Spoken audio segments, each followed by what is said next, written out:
शुरू करते हैं अल्लाह के बाबरकत नाम से जो बड़ा मेहरबान और नहायत रहम वाला है। तमाम तारीफ़ें मेरे अल्लाह रब्बुल इज़्ज़त के लिए हैं। खौफनाक कहानियों के मुअज़्ज़िज़ नाज़रीन को मेरी तरफ से अस्सलाम वालेकुम। उम्मीद करती हूँ आप सब लोग खैरियत से होंगे, जहाँ होंगे खुश होंगे। आज आप लोगों के लिए बहुत डरावनी कहानियाँ लाई हूँ जिन्हें आप लोग बहुत पसंद करेंगे। तो चलिए सिलसिला शुरू करते हैं आज की खौफनाक कहानियों का। पहली खौफनाक कहानी हुमैरा शेयर कर रही है। हुमैरा कहती है, आज आपके साथ अपनी ज़िंदगी में पेश आने वाली बहुत ही ज़्यादा डरावनी कहानी शेयर करना चाहती हूँ। ये आज से 15 साल पुरानी बात है। तब मैं यूनिवर्सिटी की स्टूडेंट थी। मैं अपनी सिटी का नेम और यूनिवर्सिटी का नेम नहीं बताना चाहती। इस तरह से हुआ कि तब हम लोगों की जो क्लासेस थी वो इवनिंग में होती थी, तो हम लोगों ने यूनिवर्सिटी जाना होता था। सर्दियों का मौसम था, वैसे भी सर्दियों के मौसम में शाम बहुत ज़्यादा जल्दी हो जाती है, तो ज़रा सी भी शाम होती थी तो ऐसा लगता था जैसे रात हो गई है। रूटीन के साथ हम लोग अपनी क्लासेस ले रहे थे। एक दफ़ा हम लोगों के टेस्ट स्टार्ट हुए थे यूनिवर्सिटी के। मेरे पास एक बुक नहीं थी, तो मैं थोड़ा जल्दी चली गई। उस दिन मौसम बहुत सा ख़राब था, बादल बने हुए थे और बहुत दिन में जैसे सर्दियों के मौसम में रात का समा शाम का समा लगता है, वैसे ही मौसम था। यूनिवर्सिटी में वैसे भी हर तरफ बड़े बड़े दरख्त और सारी वो जगह घिरी हुई थी। मुझे लाइब्रेरी जाना था। मैं लाइब्रेरी में गई तो लाइब्रेरी में कोई भी नहीं था, सिर्फ वहाँ पर वो लैब असिस्टेंट थे। उनसे मैंने कहा कि मुझे एक बुक चाहिए, तो मेरा लाइब्रेरी कार्ड बना हुआ था। उन्होंने कहा कि ठीक है, तुम देख लो। मैं वो बुक ढूंढती ढूंढती लाइब्रेरी में थोड़ा अंदर जाकर बैठ के मुझे वो बुक मिल गई। मैंने वहाँ से कुछ क्वेश्चंस नोट करने थे, तो मैं वो बैठ कर नोट करने लग गई। अभी मैं वहाँ पर क्वेश्चंस देख ही रही थी कि एकदम से लाइट ऑफ हो गई। पूरी लाइब्रेरी में अंधेरा हो गया। एकदम से मैं डर गई। एक तो बिल्कुल वहाँ पर अंधेरा और मैं बिल्कुल अकेली थी। मेरे ख्याल से जो लैब असिस्टेंट थे वो भी बाहर जा चुके थे शायद, मुझे ऐसा ही लगा। तो मैंने जल्दी से यहाँ वहाँ देखा, मुझे कुछ समझ में नहीं आ रहा था। मेरे पास उस वक्त एक छोटा सा मोबाइल होता था। मैंने जल्दी से उसकी टॉर्च ऑन की। जो ही मैंने उसकी टॉर्च ऑन करके चारों तरफ देखा, एकदम से मुझे नज़र आया कि एक बहुत बड़ा काला सा साया है, और वो साया जिस तरह से बाकायदा चल रहा है, उसकी पूरी एक बॉडी फिजिक है जैसे कोई लड़की होती है। खुले हुए बाल थे उसके, हवा में जैसे बाल भी हिल रहे थे, जिस तरह से बाकायदा कोई लड़की इस तरफ चल रही है और उसका एक शेडो प्रोड्यूस हो रहा है सामने की तरफ, उसका एक अक्स, एक साया बन रहा है। मेरे से एकदम से चीख निकल गई। मैंने कहा, कौन है वहां पर? मैंने अपने पीछे की तरफ देखा। अब अगर कोई मेरी बैक साइड पर कोई खड़ा तो उसी का साया सामने जाएगा रोशनी में, वो भी अगर रोशनी मेरी बैक साइड पर हो तो, जबकि मैं टॉर्च से आगे की तरफ देख रही थी। तो एकदम से मुझे ऐसा लगा कि जिस तरह से वो जो साया है वो चलता चलता आगे जिस तरफ वो बुक शेल्फ थे उस तरफ चला गया। मैं उठी, अभी मैं उठकर लाइब्रेरी के दरवाजे तक की, लाइट आ गई। अब जो लाइब्रेरी के सर थे वो, उनकी मुझे आवाज़ें आ रही थी, शायद वो बाहर किसी से बातें कर रहे थे। तो मैं फिर वापस फ़ौरन अपनी चेयर पर गई और मैंने चारों तरफ देखा, मुझे कोई नज़र नहीं आया। मैंने वो बुक उठा ली, अपने जल्दी से नोटबुक भी उठाई, अपनी चीज़ें समेटी और मैं लाइब्रेरी से बाहर आ गई। मैंने सर से कहा कि सर मैं ये बुक लेकर जा रही हूँ, मैं कल दे दूँगी। उन्होंने कहा ठीक है, कोई प्रॉब्लम नहीं है। मैं चली गई वहाँ से निकल कर अब जिस जगह पर हम लोगों की क्लास होती थी वो 2nd फ्लोर था, तो मैं वहाँ पर चली गई अपनी क्लासरूम के पास। वहाँ पर अभी कोई भी क्लास नहीं हो रही थी। हम लोगों का क्लासरूम बिल्कुल खाली था, बहुत बड़ा हम लोगों का क्लासरूम था। मैं क्लासरूम में चली गई और मैं बैठकर चेयर पर जैसे वही क्वेश्चंस लिखने लग गई। अभी हम लोगों की क्लास शुरू होने में तकरीबन 45 मिनट्स थे। मुझे ये था कि अभी स्टूडेंट्स आना शुरू हो जाएंगे। तभी मुझे ऐसा महसूस हुआ कि जिस तरह से क्लास के बाहर लड़कियों की आवाज़ आ रही है। मुझे लगा कि शायद मेरी फ्रेंड्स आ गई होंगी। 2 बार मैंने जैसे बाहर की तरफ भी देखा तो मैं क्या देखती हूँ कि एक लड़की सामने खड़ी हुई थी, बिल्कुल काले से लिबास में, जैसे सामने गैलरी में खड़ी मुझे नजर आ रही थी। तो एकदम से जिस तरह से वो मुझे ऐसे देख रही थी कि ना चाहते हुए भी मेरी तवज्जो उसकी तरफ हो गई। मैंने देखा तो वो लड़की इधर मेरी तरफ ही देख रही थी, उसकी आंखें बहुत चमक रही थी। मुझे बड़ा अजीब लगा कि ये कौन है, इतने काले लिबास में भला कौन आ सकता है। इतने में वो जिस तरह से मुझे देखकर हंसी, उसका जब वो हंसी तो उसका चेहरा बहुत अजीब हो गया। वो मेरी कोई भी फ्रेंड नहीं थी। मैंने उसकी तरफ ध्यान नहीं दिया और मैं लिखने लग गई। एकदम से मुझे ऐसा लगा कि जिस तरह से वो लड़की वहां से हट गई है, चली गई है। मेरी नज़र पड़ी तो वहां पर कोई भी नहीं था। मुझे थोड़ा सा तजस्सुस हुआ कि अभी आवाज़ें आ रही थी, अभी तक कोई स्टूडेंट भी नहीं आया, आखिर क्या बात है। मैं उठी और मैं उठकर बाहर गैलरी में आकर नीचे झांक कर देखने लगी। जैसे मैंने नीचे झांक कर देखा तो मेरी फ्रेंड्स आ रही थी। मैंने लोगों को आवाज़ दी कि जल्दी से आ जाओ, बहुत ज़्यादा ठंड थी। जैसे मैं क्लासरूम में जाने लगी तो मैंने अपने क्लासरूम में अभी मैंने पीछे पलट कर ही देखा, उसी काले लिबास वाली लड़की को अंदर जाते देखा। मैं फौरन से बोली और मैंने उसे कहा कि तुम कौन हो। अभी 4-5 कदमों का फासला था दरवाजे तक मेरा। मैं भागती हुई क्लासरूम में गई, वहां पर कोई भी नहीं था और मेरी वो जो बुक थी जिससे मैं क्वेश्चन लिख रही थी वो नीचे गिरी पड़ी थी। मैं बहुत डर गई। पूरा क्लासरूम खाली था, वहां कोई भी नहीं था। मैं भागी नीचे की तरफ। मैंने जल्दी से अपनी फ्रेंड्स को बताया कि क्लासरूम में मैंने भी एक काले लिबास वाली लड़की को जाते देखा और वो गायब हो गई है। वो लोग हंसने लगी कि तुम हमें डराओ ना, तो मैं भी स्टोरीज बना रही हूँ, ऐसा कुछ भी नहीं है। मैंने कहा मेरा यकीन करो, एक दफ़ा आकर तो देखो। जैसे ही वो लोग ऊपर आई, हम लोग क्लासरूम में गए, कुछ भी नहीं था।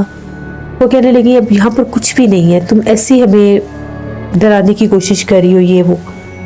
थोड़ी देर गुजरी तो बाकी भी स्टूडेंट्स आ गए, यहाँ तक कि हम लोगों की क्लास स्टार्ट हो गई। हम लोगों ने अपनी क्लास अटेंड की। उसके बाद 2 क्लासेस और थी। सारी क्लासेस अटेंड करके 8 बजे के करीब हम लोगों ने फ्री होना था। यानी हम लोग 4 बजे यूनिवर्सिटी आते थे और 8 बजे हम लोगों की यूनिवर्सिटी एंड होनी थी। कभी कभी 3:30 बजे भी आना होता था।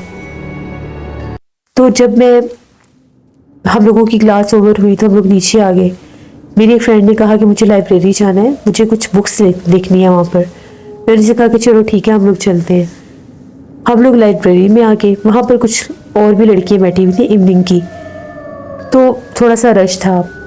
हम लोग वहाँ पर वो बुक्स देखने लगी तो मैंने भी क्वेश्चन लिख लिए थे। मैंने सोचा बुक अब रख देती हूँ, मुझे इसकी ज़रूरत नहीं है। मैं उसी वहाँ पर जो बुक्स थी उस साइड पर जाकर वो बुक रखने लगी।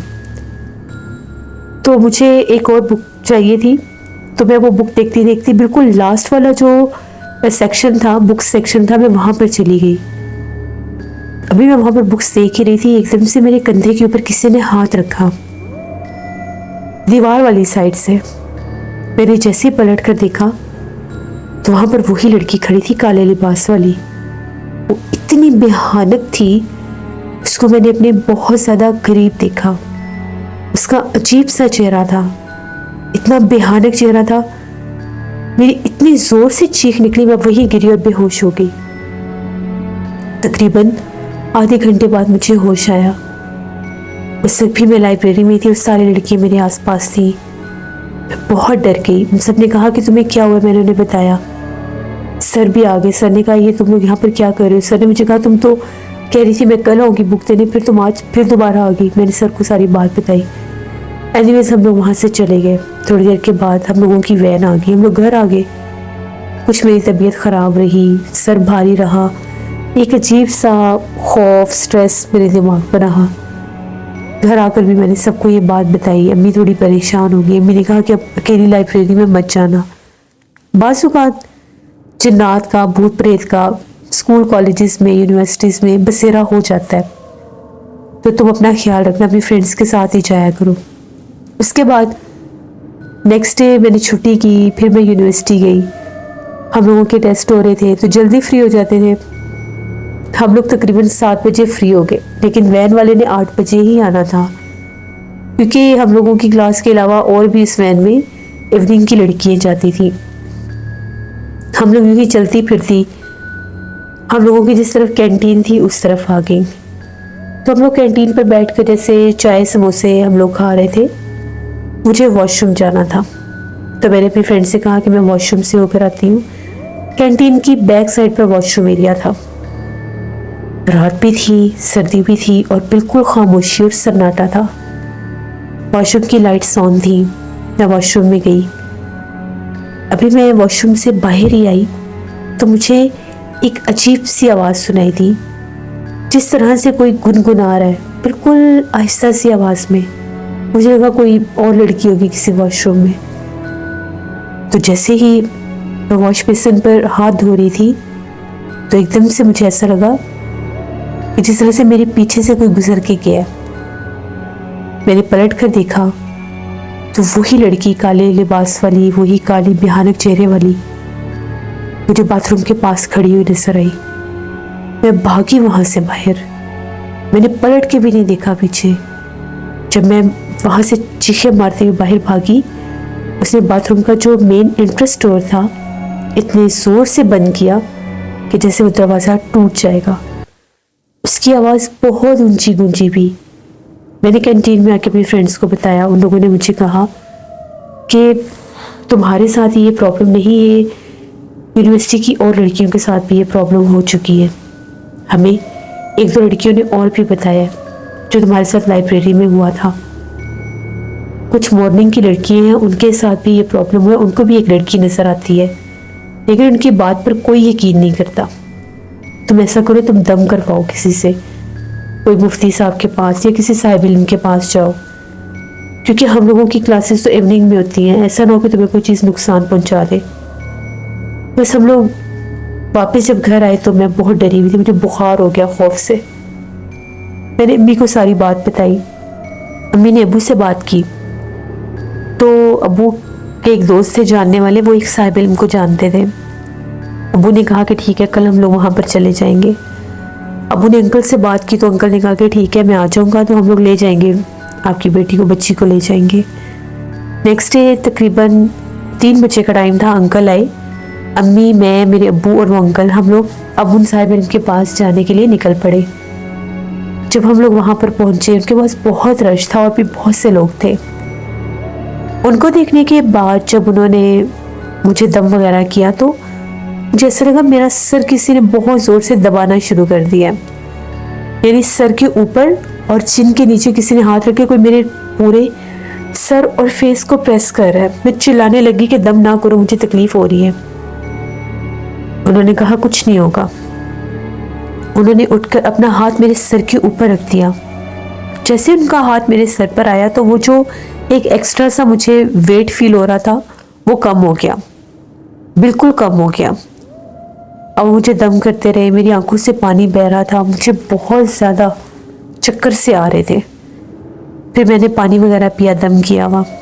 उन्होंने कहा कि वो जो मखलूक इसको नज़र आ रही है वो वहाँ पर किसी चुड़ैल आफत का बसेरा है। उस पूरे जो लाइब्रेरी वाला हिस्सा है वहाँ से लेकर कैंटीन, बाथरूम, यहाँ तक कि पूरी यूनिवर्सिटी में वो चलती फिरती है। और वो मखलूक आज की वहाँ पर नहीं है, वो बहुत कदीम अरसा पहले की है। बहुत सी लड़कियों पर, लड़कों पर उसने बसेरा किया है। उस यूनिवर्सिटी के बहुत से तालबात मेरे पास आते हैं। किसी के साथ कोई मसला होता है, किसी के साथ कोई मसला होता है। बल्कि 1 माह पहले मेरे पास एक नौजवान लड़का भी आया था। उसको तो दौरे पड़ने लग गए थे। उसको वो मखलूक बाकायदा तौर पर बुलाकर औरत के रूप में, लड़की के रूप में अपने साथ ले गई थी। मेरे से उन्होंने पूछा कि तुम लोगों की यूनिवर्सिटी की बैक साइड पर जो प्लेग्राउंड है, मैंने उन्हें बताया जी बिल्कुल है। वैसे उस तरफ मेन उस चीज़ का ठिकाना है, वहाँ पर वो रात भर भटकती है, चीखों पुकार करती है। कुछ लोगों का ये भी कहना था कि इस प्लेग्राउंड की बैक साइड पर एक कदीम पुराना कब्रिस्तान भी है। पता नहीं अब इसमें क्या रियलिटी है, हमें नहीं पता, क्योंकि यूनिवर्सिटी बहुत ज़्यादा बड़ी है। वो तो अगर कोई इस तरफ जाए तो उसको पता चले, पता नहीं उसका एंड कहाँ पर है, उसकी बैक साइड पर कौन सी जगह थी, हमें नहीं पता था। तो ये बता रहे थे कि उस लड़के को दौरे पड़ने लगे थे। फिर वही जो साहिब इल्म थे उन्होंने उसका इलाज किया। फिर मुझे उन्होंने हिफाजत का एक तावीज़ दिया और कहा कि कोशिश करो तुम अकेली ना रहो, अपने दोस्तों के साथ रहा करो। और मेरे से उन्होंने पूछा तुम्हारी कितनी दोस्तों का ग्रुप है तुम लोगों का? मैंने उन्हें बताया कि हम लोग 4 लड़की हैं उन्होंने कहा कि चारों इकट्ठी रहो, अगर तुम्हें कोई अकेली बुलाए उनमें से और तुम्हें ये भी लगे कि वहां पर उसको वो अकेली नहीं हो सकती, तो तुमने उसके साथ कहीं नहीं जाना, क्योंकि वो मखलूक बाज़ औक़ात दोस्तों के रूप में भी सामने आती है। तो मैं इस चीज़ को समझ गई। अगले दिन मेरी तबीयत ठीक नहीं थी, बुखार था, मैं नहीं गई। एक दिन टेस्ट होता था तो एक दिन बीच में से गैप होता था, तो जिस दिन गैप होता था उस दिन छुट्टी कर लो, कोई इशू नहीं था। टेस्ट के बाद हम लोग सारी बैठी हुई थी, तो एकदम से हम लोग जब वैन की तरफ आने लगी तो क्लासरूम से हम लोगों ने अपने बैग्स निकाले हुए थे, गैलरी में पड़े हुए थे। बैग्स उठाने के लिए गई तो क्लासरूम में कोई भी नहीं था। तो मेरी एक फ्रेंड थी रिदा, वो मुझे आवाज़ें देने लग गई, मुझे बुला रही थी। मैंने पलट कर देखा तो क्लासरूम के सेंटर में खड़ी थी और मुझे कह रही थी कि इधर आओ, ये बुक्स तुम्हारी हैं। मुझे एकदम से मेरी सिक्स सेंस ने क्लिक किया कि मुझे नामिल ने मना किया था कि अकेली किसी दोस्त के पास भी नहीं जाना। मैंने इसकी बात भी नहीं सुनी और मैं वहाँ से तेज़ी से भागते हुए अपनी बाकी के फ्रेंड्स के साथ, वो थोड़ी सी आगे मेरा वेट कर रही थी, मुझे कह रही थी कि तुम क्या कर रही हो, क्लासरूम में तो कोई भी नहीं है। हम लोगों ने देखा तो रिदा जो थी वो गेट के पास खड़ी थी, जिसके रूप में वो मखलूक मुझे अंदर बुला रही थी। तो मैं बहुत ज़्यादा डर गई। उसके बाद टेस्ट के बाद तकरीबन एक वीक की मुझे छुट्टियाँ थी, मैं फिर यूनिवर्सिटी गई नहीं। फिर उसके बाद हम लोग जितना अरसा हम लोगों की वो इवनिंग में क्लासेस थी, हम लोग इकट्ठी ही रहती थी। उसके इन बिटवीन भी एक दो बार इंसिडेंट हुए थे। मुझे मेरी फ्रेंड्स की सूरत में वो मखलूक 2 से 3 बार अकेली खड़ी नज़र आई थी। एक दफ़ा मुझे मेरी फ्रेंड मरियम के रूप में नज़र आई थी, जबकि मरियम उस दिन छुट्टी पर थी और वो छुट्टी से थोड़ी देर पहले मुझे बाथरूम वाली साइड पर एक दरख्त के नीचे खड़ी नज़र आई थी, मुझे बुला रही थी। और एक दफ़ा वो मुझे अगेन रिदा के रूप में नज़र आई थी, लाइब्रेरी के दरवाजे के पास खड़ी मुझे आवाज़ें दे रही थी, जबकि रिदा उस टाइम क्लास में थी। तो ये मेरे साथ हादसात हुए जो मैंने आपके साथ शेयर किए। फिर नेक्स्ट बैच में हम लोगों की मॉर्निंग में शिफ्ट होगी, तो मॉर्निंग में मेरे साथ ये प्रॉब्लम नहीं होते थे। बहुत सी लड़कियों के साथ वहाँ पर ये सब होता रहा जो मैंने आपके साथ शेयर किया। बहुत शुक्रिया मेरा आपका। जैसे ये बहुत से लोगों के साथ ऐसे मामलात हो जाते हैं, क्योंकि अक्सर स्कूल, कॉलेजेस, यूनिवर्सिटीज़ जो हैं वो वहाँ पर ऐसे मसले मसाइल बन जाते हैं, आसेब ज़दा होती हैं। एक तो वो बड़े बहुत ज़्यादा होते हैं, दूसरा फिर वो जैसे हाफ डे के लिए ही वहाँ पर आबादी होती है, फिर हाफ डे के बाद बिल्कुल वीराना हो जाता है, तो इस वजह से भी वहाँ पर ये मामलात बन जाते हैं। अल्लाह से रह मांगना चाहिए और अपनी हिफाजत की दुआ ज़रूर मांगा करें। ये थी आज की खौफनाक कहानी। मैं उम्मीद करती हूँ आप लोगों को पसंद आई होगी। आप लोग भी अपनी खौफनाक कहानी शेयर कर सकते हैं डिस्क्रिप्शन बॉक्स में दिए गए ईमेल आईडी nushinmid57@gmail.com पर। इसके अलावा आप लोग मुझे कमेंट बॉक्स में भी स्टोरी शेयर कर सकते हैं। आज नाना जी की कहानियों में स्टोरी आएगी, इसको ज़रूर विज़िट करिएगा। बहुत हॉरर स्टोरी है, आप लोगों को पसंद आएगी। पुरसरार वाक़यात में एक दिन पुरसरार वाक़यात में मैं स्टोरीज दिया करूँगी और एक दिन नाना जी की कहानियों में। स्केरी डिटेल्स में सिस्टर का चैनल है, उनको भी जाकर सब्सक्राइब करें एंड सपोर्ट करें। हॉरर स्टोरीज विद हारून मेरे भाई का चैनल है, उनको भी जाकर सब्सक्राइब करें एंड सपोर्ट करें। अपना बहुत सा ख्याल रखिएगा, अपने ढेरों दुआओं में मुझे, मेरी फैमिली, मेरे पूरे पाकिस्तान को याद रखिएगा। Thank you for listening my stories. Stay tune. अल्लाह हाफिज़।